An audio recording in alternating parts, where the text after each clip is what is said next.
Hello? Is that you, Michael? Where are you? We had a final meeting scheduled for tomorrow, right?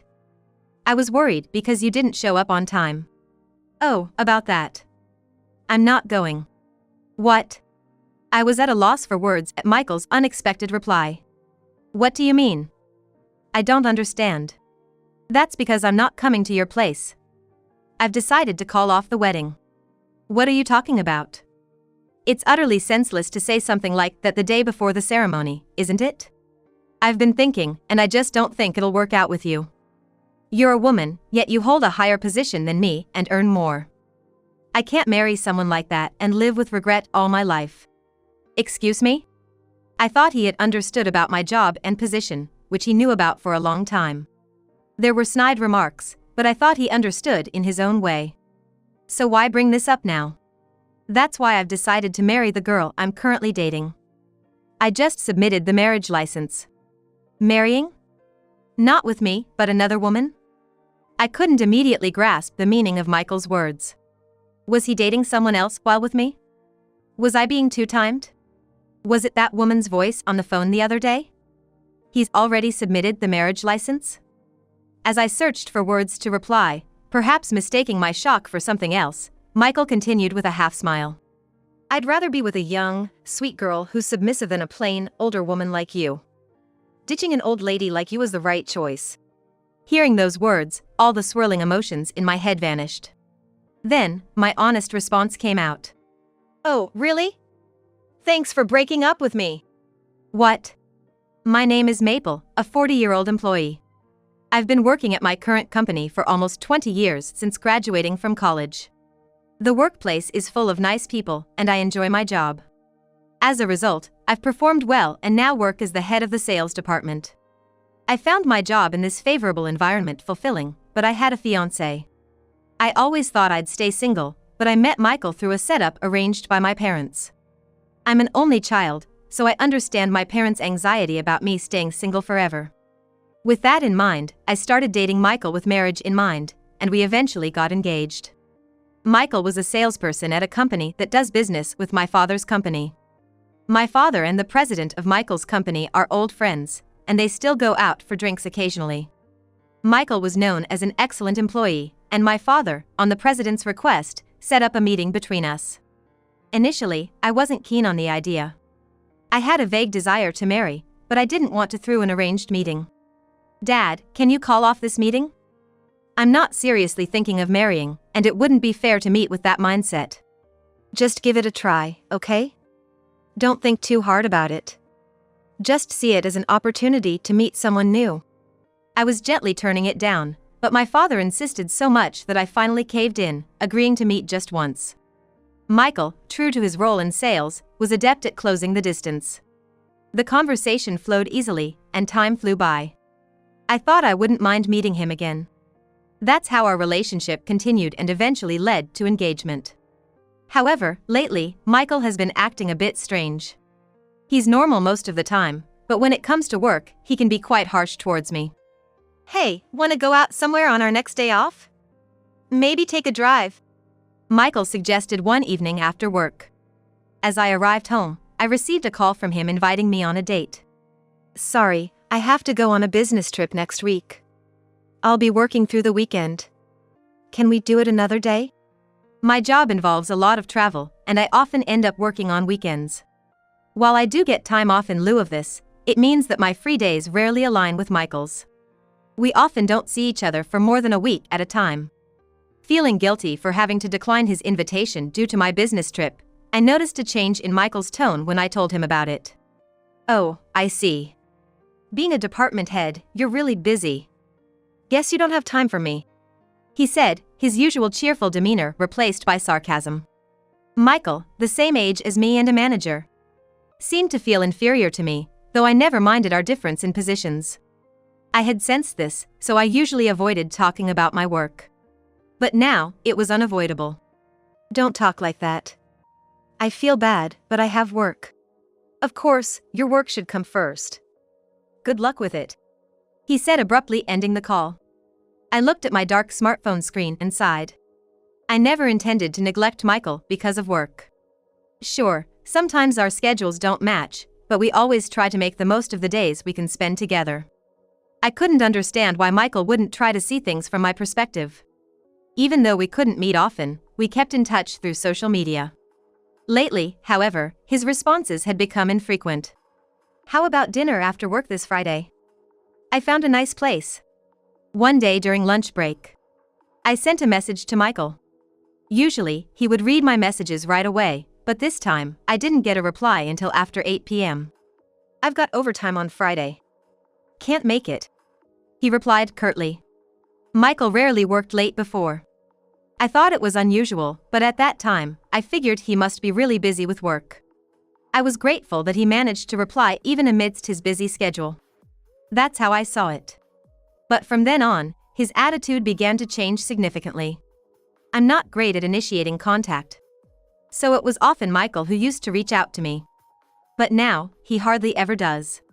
When I send him messages, he sometimes reads them without replying. Or just sends a short response.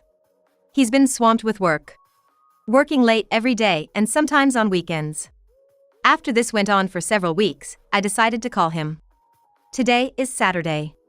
Normally, Michael should be off too. I've been calling for a while, but there's no answer. I can't reach the answering machine either, so I kept listening to the persistent ringing. Just when I was about to hang up, Michael answered the phone. What? Michael's voice was noticeably curt. It sounded irritable. Are you okay right now? I haven't seen you for a while, so I thought I'd call. If it's not urgent, can I hang up? I'm swamped with work right now. I felt a bit uneasy as Michael quickly tried to end the call. He said he was working, but the background was noisy, not like an office environment. It's not urgent, but I was wondering since you haven't been replying to my messages. I've told you before, haven't I? I'm busy with work. You, Maple, should understand this feeling, right? I want to focus on my job. Michael let out an obviously loud sigh, seemingly eager to end the call. He was more prickly than usual. Continuing the conversation would probably remain like this. I see. Just take care not to overdo it. Yeah, then. As I was about to end the call, I heard a voice from the other end. Hey Michael, who's on the phone? The voice had a sweetly drawn-out way of speaking. It was a woman's voice. Who? By the time I thought this, the call had ended. Was I mistaken? But I clearly heard her call Michael by his first name.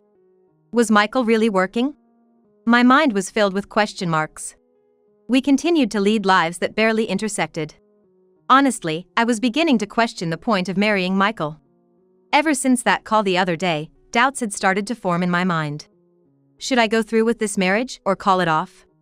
The date for the ceremony is already set. If I'm going to call it off, the sooner the better. Until now, even if Michael got grumpy about work topics, we'd go out together when our days off aligned. It wasn't a bad relationship. But then, the sudden deterioration in our relationship seemed to stem from Michael's increased overtime and working weekends. Avoiding me under the guise of work, could he be cheating? Such suspicions began to arise. The woman's voice on the phone also bothered me. To clear my mind from these feelings, I decided to do what I can at the moment. I made up my mind about that. But Michael's attitude remained the same.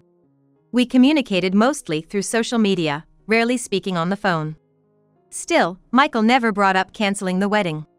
Considering we had invited relatives and other stakeholders, I couldn't just stop preparing for the ceremony. It was unthinkable that Michael, always busy with work, was handling the preparations alone. Just in case, I contacted the venue, but as I suspected, Michael hadn't been in touch with the staff. I was the one advancing the preparations for our wedding alone. And now, the day before the wedding. I had spent a lot of time preparing for tomorrow. Today, Michael was supposed to come to my house for a final meeting. I really had to talk to him in person today. However, he didn't show up even after the scheduled time. Wondering what happened, I called him, and it sounded like he was outside. Hello? Michael? Where are you? We're supposed to have our final meeting for tomorrow's ceremony. I was worried because you didn't show up on time. Oh, that. I'm not gonna go. What? I was at a loss for words at Michael's unexpected reply. What do you mean? I don't understand. That's what I'm saying. I'm not coming to your place. I've decided to call off the wedding. What are you talking about? Canceling the day before the ceremony, isn't that extremely unreasonable? I was confused. Honestly, I hadn't been looking forward to it with all my heart. But if we canceled the day before, it would inconvenience so many people. I would have to notify the venue, inform relatives and guests about the cancellation. More than the sadness or shock of not being able to marry Michael, I was preoccupied with what I needed to do next. Ignoring my silence, Michael continued to speak. I've been thinking about it, and I just can't see us working out. You, a woman, holding a higher position and earning more than me. I can't spend my life feeling inferior being married to someone like that. Excuse me? He had known about my job and position for a long time. There were snide remarks, but I thought Michael had come to understand. But what is this sudden change of heart? That's why I've decided to marry the girl I'm with now. I just filed our marriage license. Marry? Not with me, but another woman? I couldn't immediately grasp the meaning of Michael's words. Was he seeing another woman while with me? Was I being two-timed? The woman from the phone call before, was she the one? They've already filed the marriage license? As I searched for words, Michael, mistaking my shock for distress, continued with a half-laugh. A girl who's young and sweetly dependent is way better than an older, charmless woman like you. Dumping an old hag like you is the right choice. Hearing those words, all the swirling emotions in my head just disappeared. And then my honest reaction came out. Oh, is that so? Thanks for breaking up with me. Eh? Michael, who had assumed I would be upset, seemed surprised by my unexpected response. Honestly, I've been wondering whether it was right to marry you. Thanks to your unreasonable behavior, now I can retaliate without holding back. Thank you. What? Wait, Maple, what do you mean? Michael, who had betrayed me first, seemed confused. Did he expect me to be crying and begging? I had no feelings left for Michael as a fiancé. We're now complete strangers. Don't ever call me again. Goodbye. Michael seemed to be saying something on the other end, but I mercilessly hung up the phone. Perhaps it's better this happened than to marry with doubts. However, canceling the wedding means a lot of follow-up work. Thinking about it, I can't rest until I get back at Michael. I decided to seek revenge on Michael. About a week after the wedding was called off, Michael called. He sounded frantic. Hey! What the heck is going on? He yelled as soon as I picked up. You don't need to yell, I can hear you. What do you want? I told you not to call me again. That's not important right now. There's a huge mess at my work. You did something, didn't you? A mess? What exactly? When I pressed for details, Michael stumbled over his words. I imagined him now, surely looking frustrated. At work, rumors are spreading that I was two-timing. Only someone like you would do this. Is this your way of getting back at me? How vindictive. It's not a rumor, it's the truth. And since we invited colleagues from both our workplaces to the wedding, it's natural they'd be curious why it was suddenly called off. So, maybe. But, I even got called in by the president today. He seemed desperate to paint me as the villain. Michael was trying hard to find reasons to blame me. But regarding the broken engagement, Michael is clearly at fault. I responded firmly. Of course. My father must have talked about it. What do you mean? Why would your father be involved? Actually, my father is the president of his company. He knows Michael's company's president personally, and they even interact privately. So, it was natural for my father to talk to the president when his daughter's wedding got cancelled due to Michael's selfish reasons. I conveyed this fact calmly to Michael. What? Your father is the president of that major company? They're one of our biggest clients. Didn't I tell you? Originally, my father planned to let my husband take over the company. He wanted me to marry someone capable. But no matter how professionally competent, if someone's character is trash, it's pointless. My father dotes on me, but in a way, he's old-fashioned, thinking of handing over the business to a son-in-law rather than his daughter. Knowing my father's feelings, I convinced myself to marry Michael, but now it seems like a ridiculous idea. So, if I had married you, I could have been the next president of that company. That's impossible now. No, it's not impossible. After a pause, Michael suddenly blurted out an astonishing proposition. Maple, marry me. Excuse me? I'll divorce my current wife. Let's get married. His absurd offer made me laugh dryly. Are you out of your mind? Why would I marry a man who easily switches women? Think about it. We were once considering marriage. We can make it work. Michael tried to appease me with a softer tone. I won't be fooled. I decided to play my final trump card. Emily, was it?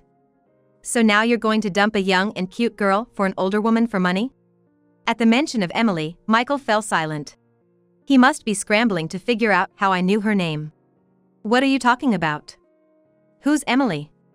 You must be mistaken. Did you think I wouldn't know? When you suddenly started working late and weekends, avoiding me blatantly, it's obvious to suspect something. Michael fell silent again. He must be trying to concoct an excuse. Not giving him the time to do so, I continued. The woman you were cheating with, Emily, she's a new employee at your company, right? I heard there were rumors about you two being close at work. I hired a detective to thoroughly investigate it. A detective? You did something so underhanded. Michael's tone drastically changed from trying to appease me to outrage. You were the one who betrayed me first. Don't get angry now. But, doing things secretly behind my back. No, this must be your way of showing love, right? You did this because you were worried, didn't you? Michael was muttering to himself, trying to convince himself of his own twisted logic. You wanted to be with me, so you investigated me. I'm sorry for getting mad. I won't do anything to worry you anymore, let's get married. I felt almost terrified at how Michael twisted the facts to suit himself. The thought of spending a lifetime with such a person was nothing short of a nightmare. Enough already. I can't marry someone who only thinks about money. Too bad you missed your chance to marry into wealth. I was completely fed up with Michael's self-centeredness. The way he could manipulate things for his own benefit was almost a talent in its own right. I don't want to talk to someone who only makes me feel uncomfortable. I've told you before, don't call me again. I cut off the call with a firm attitude. Then I blocked all of Michael's contact information. Keeping his contact would only lead to more situations like today. I no longer wanted any involvement with Michael. One day, my father called me, and I decided to visit my parents' home. I have a good relationship with my parents, but due to my busy work schedule, I hadn't been able to visit home much. When I arrived, my father apologized to me. Maple, I'm sorry.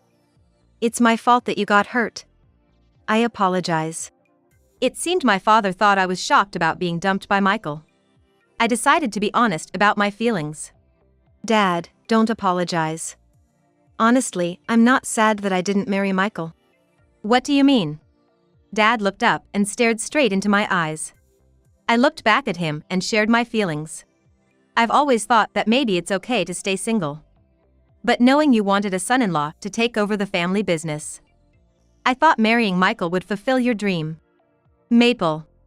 But, with such a mindset, even if I had married, it wouldn't have lasted long. I should have been honest about my feelings. I'm sorry. I apologized to my father. He wrapped his arm around my shoulder. No, you did nothing wrong. It's my fault for starting all this. And the ones who should be punished are Michael and his affair partner. My father's voice grew firmer. His brows furrowed, his expression filled with anger. There's a satisfying story I have. Want to hear it? A satisfying story? Yes. A story where the bad guys get their comeuppance. According to my father, Michael and his affair partner, Emily, were facing a tough time at their company. It started when my father told Michael's company's president he would cancel their business deal. My father couldn't trust a person who cheated while engaged and unilaterally broke off the engagement the day before the wedding.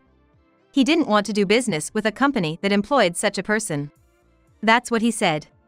The president begged for a reconsideration, but my father was clear, as long as Michael was there, he had no intention of continuing the business. Being acquaintances with the president for many years, I didn't want to end things over this. Dad sighed softly. But it didn't end there. Dad continued the story. The day after talking to the president, my father was called in to discuss further. He was told about Michael's misdeeds. Michael was well regarded for his sales performance at the company. However, it turned out he had been taking credit for his subordinates' and colleagues' work. His rise to the position of manager wasn't due to his own abilities. Maybe he felt inferior to me because he knew he lacked true ability. I found him rather pitiful. At Michael's company, rumors of his affair with Emily had spread. On top of that, a major business deal was at risk because of Michael. His subordinates and colleagues, tired of tolerating such a fallen man, brought evidence to the president. It seems the president was prepared to fire Michael because of this. Michael was fired, and his affair partner was demoted with a pay cut to a less significant department, so the president asked to restart the business with us. I agreed since that was the case. My father said with a smile. It became such a big deal. I'm sorry. I've caused so much trouble for you and the president. It's okay for me. But I felt concerned about causing trouble due to my personal affairs. I apologized later, and he said he was glad to get rid of the trouble, which relieved me a bit. I told my father I wanted to thank the president again. Regardless of the circumstances, I had caused trouble due to my relationship with Michael. I felt sorry for the president, but at the same time, I was relieved that Michael and Emily faced such fitting retribution. After splitting with Michael, I moved out of the house I had been living in. It was to avoid Michael coming around, and that decision turned out to be correct when an incident occurred. Michael had been waiting for me outside my workplace, timing it with my office's closing hour. Honestly, I didn't even want to see his face, but if Michael caused any problems, at least there were people from my office around for safety. I tried to ignore him and head home, but Michael tried to grab my arm. Maple, I've been looking for you. I need to talk to you. I quickly dodged his hand and reluctantly faced him. He looked a bit haggard. And his complexion wasn't good. What do you want, coming to my workplace like this? It's a nuisance. I went to your house, but you've moved, right? You didn't tell me where, so I had to come to your workplace. Why would I tell a stranger where I've moved to? I need to talk to you. There's nothing to talk about. Please go home. As I tried to ignore Michael and leave, he moved in front of me and suddenly started shouting. Please, I'm begging you, help me. His action, devoid of any pride, left me stunned. It was a busy area in front of my workplace, with many people passing by. I couldn't believe Michael would do something like this in public, so unlike him. Stop it, what if someone sees us? I won't stop until you agree to talk to me. Fine. I'll listen, but that's it. Hearing my words, Michael finally stood up. Actually, I need a favor. He began to speak hesitantly, looking down. My company is demanding I pay compensation because the deal with your father's company was cancelled. It was a significant deal, so the amount is huge. That's why I need your help. I recalled my father saying the business had resumed, but perhaps there was more damage beyond my father's company. Regardless, I had no obligation to help him. How dare you ask me for help? It's all your own doing. How could you even think to ask me? Because you are a manager, so you earn well, and even if you don't have enough, your father is a wealthy president, right? I thought you, as my former fiancé, would want to help. He must be desperate. Trying to find any way to get the money. But his unwillingness to struggle and work hard was typical of Michael. Always looking for the easy way out. Never considering others, just self-centered thinking. I decided it was time to give him a final push away. What are you even talking about? As if I'd lend you anything. In fact, I'm going to claim damages for the broken engagement. Be prepared. What? You're asking for more money from someone who just said they're in financial trouble? Don't you have any humanity? Michael, who had naively thought a display of desperation might win my sympathy, now openly expressed his anger upon being refused help and further learning I intended to claim damages. It's only fair to be charged for damages after you unilaterally broke off our engagement for selfish reasons. Plus, I had to cover the cancellation fees for the wedding. I'll be claiming that from you too. You're a demon. How can you not want to help someone in this weak state? I have no feelings of sympathy or pity for you. And stop calling me Maple in such a familiar way, it's disgusting. Despite being married to Emily, Michael still treated me as if I belonged to him, which disgusted me. Despite my desire to cut off all ties, I wonder why he continues to make me feel so uncomfortable. But you are the only one I can rely on.